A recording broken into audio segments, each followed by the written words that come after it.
Testemunhos para a Igreja, volume 5, capítulo 78, Confissão aceitável.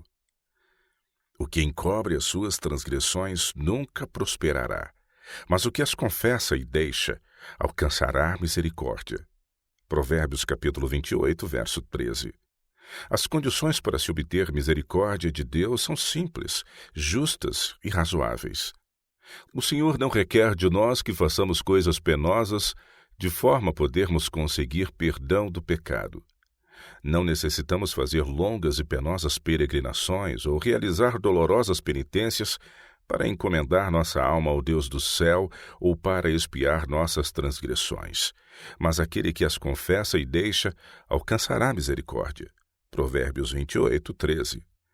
Essa é uma preciosa promessa feita ao decaído homem para animá-lo a confiar no Deus de amor e aspirar à vida eterna em seu reino.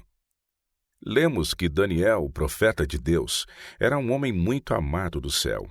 Ele tinha uma alta posição nas cortes de Babilônia e servia e honrava a Deus tanto na prosperidade como na provação. Todavia humilhou-se e confessou seu pecado e o pecado de seu povo. Com profunda tristeza de coração, reconhecia: pecamos e cometemos iniquidade, e procedemos impiamente e fomos rebeldes, apartando-nos dos teus mandamentos e dos teus juízos. E não demos ouvidos aos teus servos, os profetas, que em teu nome falaram aos nossos reis, nossos príncipes e nossos pais, como também a todo o povo da terra. A ti, ó Senhor, pertence a justiça, mas a nós a confusão do rosto, como se vê neste dia. Os homens de Judá e aos moradores de Jerusalém, a todo Israel, aos de perto e aos de longe, em todas as terras por onde os tem lançado, por causa da sua prevaricação com que prevaricaram contra ti. Daniel capítulo 9, versos de 5 a 7. Daniel não procurou desculpar-se ou a seu povo diante de Deus, mas em humildade e contrição confessou total extensão e demérito de suas transgressões e vindicou o trato de Deus como justo para com a nação que havia considerado em nada seus reclamos e não se sensibilizou com seus apelos. Há hoje grande necessidade de arrependimento e confissão sinceros e contritos. Os que não humilharam o coração perante Deus, em reconhecimento de sua culpa, não cumpriram ainda a primeira das condições de aceitação. Se não experimentamos ainda aquele arrependimento do qual não há arrepender-se, e não confessamos o nosso pecado com verdadeira humilhação e contrição de espírito, detestando nossa iniquidade, nunca na verdade procuramos o perdão dos pecados, e se nunca procuramos, nunca encontramos a paz de Deus. A única razão por não termos a remissão dos pecados passados é não estarmos dispostos a humilhar nosso orgulhoso coração e cumprir as condições da palavra da verdade. Deu-se explícita instrução acerca desse assunto. A confissão do pecado, quer público, quer particular, deve ser de coração e expressa francamente. Não deve ser extorquida do pecador. Não deve ser feita de maneira leviana e descuidada, nem forçada dos que não têm a compreensão do caráter repugnante do pecado. A confissão misturada com lágrimas e tristeza, que é o desabafo do íntimo da alma, encontra caminho para o Deus de infinita piedade. Diz o salmista: perto está o Senhor dos que têm o coração quebrantado e salva os contritos de espírito. Salmos 34, verso 18. Há muitas confissões como a de Faraó quando estava sofrendo os juízos de Deus. Ele reconhecia seu pecado para escapar da punição, mas retornava a seu desafio ao céu tão logo as pragas eram suspensas. A confissão de Balaão teve caráter semelhante. Aterrado pela presença do anjo, que se postara em seu caminho com a espada desembainhada, ele reconheceu sua culpa, temendo perder a vida. Não houve genuíno arrependimento do pecado, nem contrição, nem conversão de propósito, nem aborrecimento ao mal. Nenhuma virtude houve em sua confissão. Judas Iscariotes, depois de trair seu Senhor, foi até os sacerdotes confessando: pequei, traindo sangue inocente. Mateus 27, verso 4. Mas essa confissão não era de caráter a recomendá-lo à misericórdia divina. Ela foi arrancada de sua alma culpada por um terrível senso de condenação e temerosa expectativa de julgamento. As consequências do ato suscitaram o reconhecimento de seu grande pecado. Não houve nenhuma dor profunda de coração por ter entregue o Filho de Deus para ser escarnecido, flagelado e crucificado, por haver traído o Santo de Israel e pô-lo nas mãos de ímpios e inescrupulosos homens. Sua confissão foi proferida tão somente por um coração egoísta e em trevas. Depois de Adão e Eva terem participado do fruto proibido, foram tomados de um senso de vergonha e terror. De início, seu pensamento era como se desculpar por seu pecado diante de Deus e escapar da temível sentença de morte. Quando o Senhor perguntou pelo seu pecado, Adão replicou colocando a culpa parcialmente em Deus e parcialmente em sua companheira. A mulher que me deste por companheira, ela me deu da árvore e comi. Gênesis 3, verso 12. A mulher, por sua vez, pôs a culpa sobre a serpente, dizendo: a serpente me enganou e eu comi. Gênesis 3, 13. Por que o Senhor fez a serpente? Por que permitiu que ela penetrasse no Éden? Essas eram questões implícitas em sua desculpa pelo pecado, atribuindo assim a Deus a responsabilidade de sua queda. O espírito de justificação própria originou-se com o pai da mentira e foi manifestado por todos os filhos e filhas de Adão. Confissões desse tipo não são inspiradas pelo Divino Espírito e em nada aceitáveis a Deus. O verdadeiro arrependimento levará o homem a assumir a própria culpa e reconhecê-la sem fraude ou hipocrisia. Como o pobre republicano que não erguia seus olhos ao céu e batia no próprio peito clamando: ó Deus, tem misericórdia de mim, pecador. Lucas capítulo 18, verso 13. Aqueles que reconhecem sua culpa serão justificados, pois Jesus oferecerá seu sangue em favor da pessoa arrependida. Não é degradação para o homem prostrar-se diante de seu Criador e confessar seus pecados e implorar perdão através dos méritos de um Salvador crucificado e ressurgido. É nobre reconhecer seu erro diante daquele a quem feriu pela transgressão e rebelião. Isso o exalta diante dos homens e dos anjos, pois quem a si mesmo se humilhar será exaltado. Mas aquele que se prostra diante do homem caído e abre em confissão os secretos pensamentos e imaginações do coração, desonra a si mesmo, rebaixando sua maturidade e degradando todos os nobres instintos de seu ser. Ao revelar os pecados de sua vida a um sacerdote corrompido pelo vinho e licenciosidade, seu padrão de caráter é rebaixado e ele, em consequência, se polui.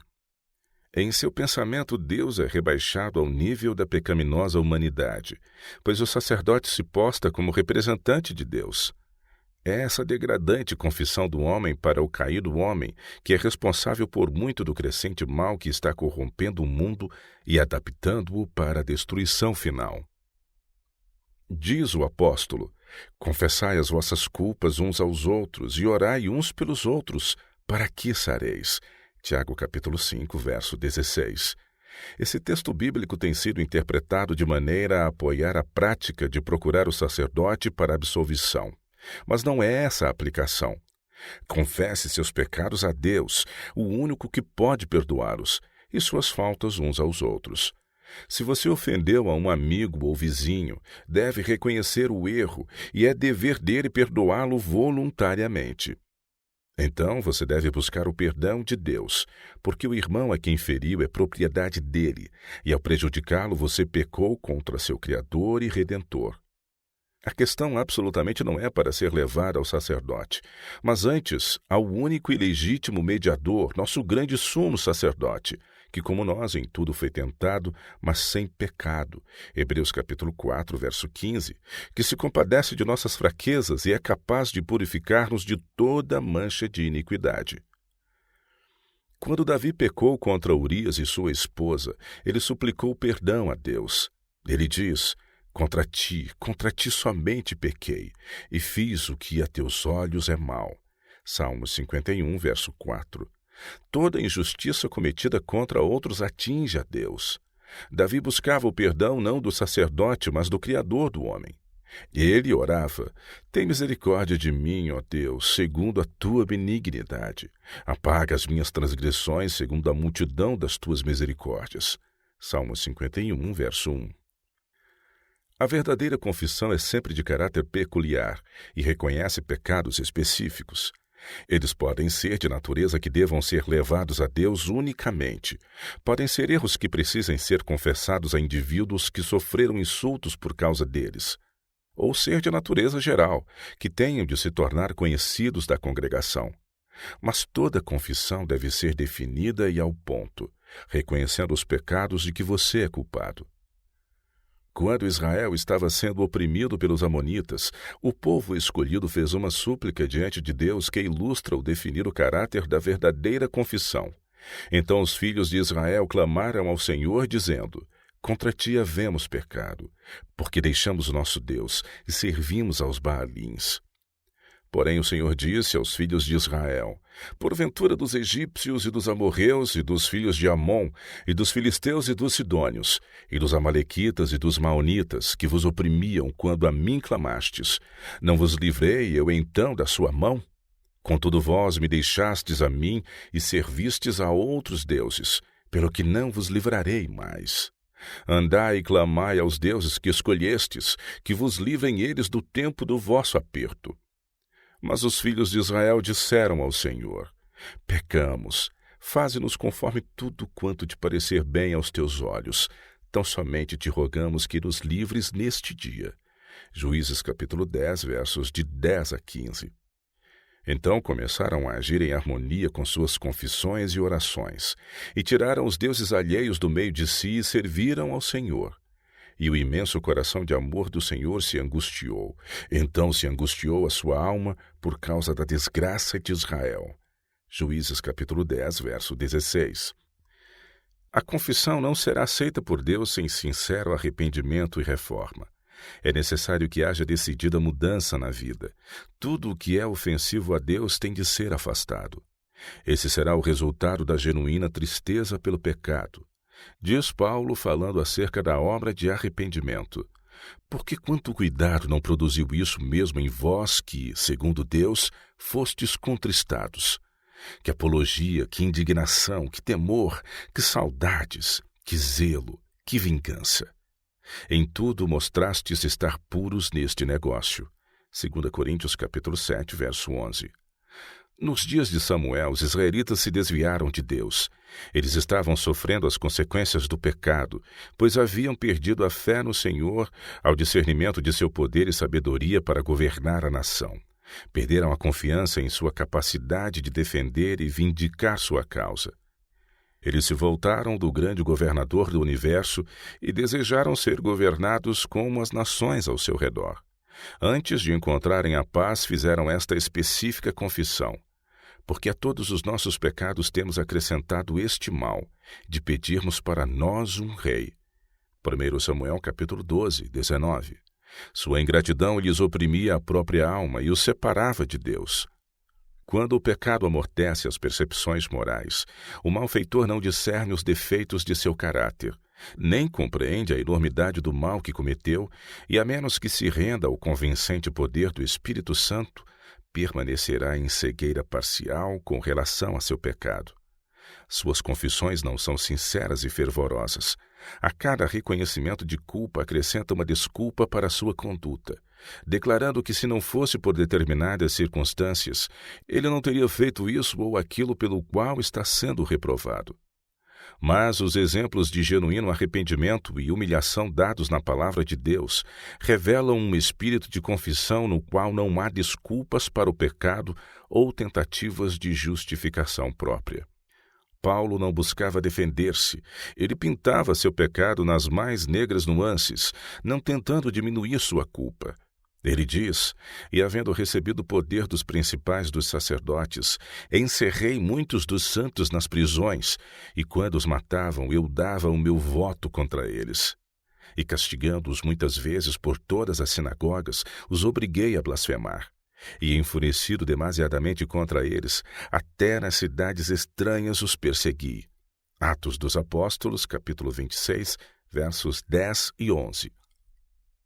Ele não hesitava em declarar que Cristo Jesus veio ao mundo para salvar os pecadores, dos quais eu sou o principal. 1 Timóteo capítulo 1, verso 15. O humilde e contrito coração, dominado pelo genuíno arrependimento, apreciará algo do amor de Deus e do custo do Calvário.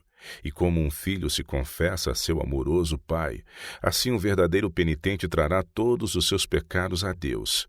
Está escrito: se confessarmos os nossos pecados, Ele é fiel e justo para nos perdoar os pecados e nos purificar de toda injustiça. 1 João capítulo 1, verso 9.